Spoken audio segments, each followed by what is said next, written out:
Det her, det er Badevej 9. Det er her festen skal foregå. Ja, det her det er så huset, vi har fået sat til rådighed til at holde den her helt fantastiske nytårsfest.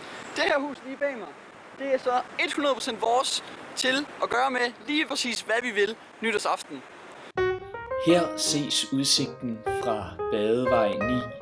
Huset, som er bygget i 1910, har tidligere været beboet af usorinerede kommunister, men er altså nu faldet i hænderne på familien Frandsen.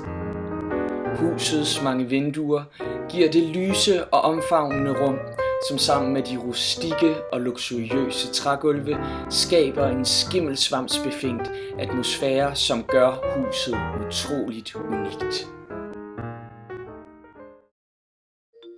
Sådan gør du før festen.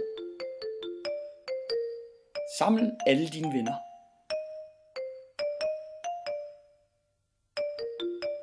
Få lidt at drikke.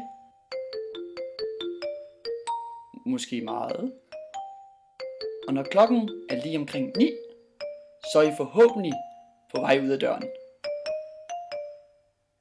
Og lad ikke narre af det fjols, der tror han stadig kan nå det til tiden. Han kommer ikke ind.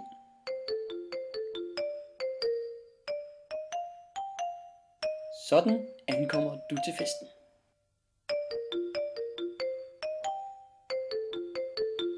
Du ankommer kun med dit gode humør? Nej. Du ankommer med en pakke. Stadig forkert. Du har et skrabelod. Dobbelt så meget sprut som du drikker. En mega festlig hat. Nu er du klar til fest.